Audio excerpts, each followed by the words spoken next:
Hi everyone, welcome to Introduction to Special Education, EDU250. My name is Dr. Andrea Brunell and I am going to be your instructor and learning with you for the next 6 weeks. So onward and upward, here we are in week 1. So in this class, we're going to begin by talking about the Individuals with Disabilities Education Act, sometimes referred to as the IDEA, and Section 504 of the Rehab Act, sometimes referred to as Section 504. What you're going to notice in this class, if you've taken other online classes, is that it's designed a little bit different. We wanted to make sure that this course is interactive and that you are able to get all the information that you know through a variety of different ways, and also giving you an opportunity to demonstrate your knowledge in a variety of different ways. And I see from my class list that there are some people I have had in the redesigned EDU110. So you're going to see some similarities if you've taken that course about how we have redesigned the class. It's really important if you notice any glitches in the class or links that don't work, something that I may have missed, send me an email, drop me a line, and it will be really helpful and we'll get it repaired as quickly as possible. This is the first time that we're launching EDU250 in this new format, so your feedback is going to be really important. So for weeks 1 learning materials, you're going to see that there is a table of contents, and you're going to see this for each week. There's going to be a tab for read, and in this case, you're going to read about the IDEA, the Disability Rights Movement, and the Americans with Disability Act, and then start digging into the difference between IEPs, which is under the IDEA, and 504 plans, which is under the Rehab Act. You're also going to be watching several videos. In this case, we have one about 504 plans versus IEPs, the history of special ed, and also another review of the difference between IEPs and 504 plans. You also will have an explore, and that typically will be websites or also a supplemental text. There is a textbook for this course if you choose to use it. It is supplemental, and each week in the Explore, it'll have the appropriate chapters if you are using the textbook.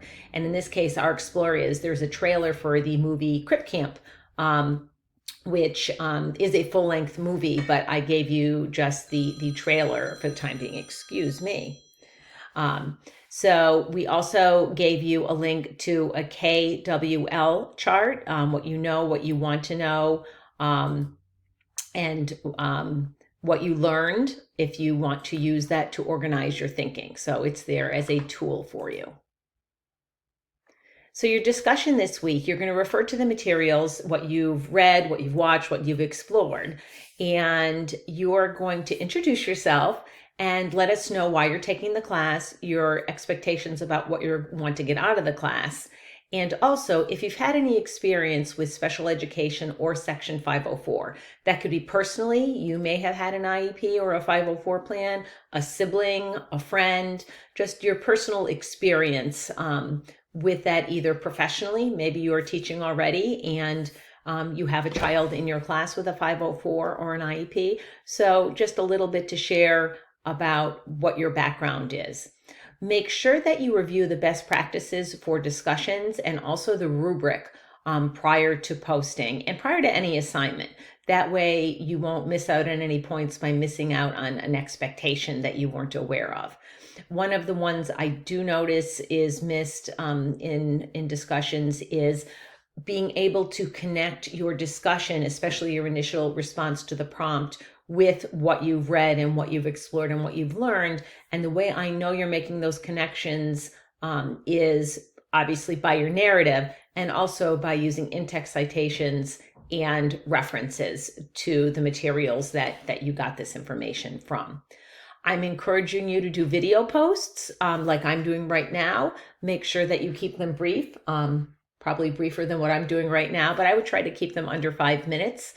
And just do your references on a separate page in Word and just upload it with it, and that would be absolutely fine. So really encouraging you to, if you've not done a video post, to try one. I use Screencast-O-Matic. It's very, very easy. If you need any support in doing that, drop me a line. I'd be happy to give you a little tutorial. And then our assignment this week is going to be, again, a choice. So you're going to develop a digital poster or do a presentation or a video presentation. If you do a PowerPoint or a Prezi, you need to have a narrative with that. So either a video presentation or a narrative with your slides, or a written document for parents. So what you're going to be doing is you are going to be talking about a brief history of IDEA and 504, and you're going to explain those differences. So those are your options on how to do that. I hope to see lots of creativity with this. Use your imagination, make things as interesting as possible. And then you also have some extra credit. So I mentioned that the trailer for Crip Camp is on our Explore tab. If you watch Crip Camp, which there are links to it on Netflix and YouTube embedded in with the assignments this week, then I would ask that you find there is an advocate by the name of Judy Human. I believe that her site is called The Human Connection.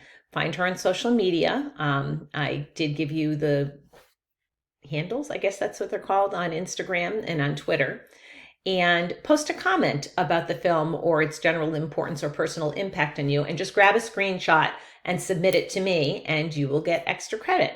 It's a fabulous film. So even if you don't have time now or you're not interested in the extra credit, bookmark it someplace, and when you have a chance to watch it, I think that you'll really enjoy it.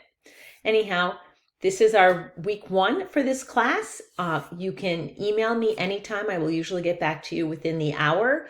And if you want to set up a time to actually FaceTime or Zoom or just have a regular phone call because you have some questions, please never hesitate to do that. If you run into any problems with assignments, be proactive. Let me know that you're having an issue, and you and I can have a conversation about how we're going to handle that. It's always more difficult if something comes up and you wait until, the day that an assignment's due to say, I've been having problems all week. So again, be very proactive in your approach to that. I'm looking forward to spending time with those of you that I know already and getting to know the rest of you. And I hope you enjoy the format of the class and the content in week 1. Looking forward to getting to know you better, and have a great week. Bye-bye.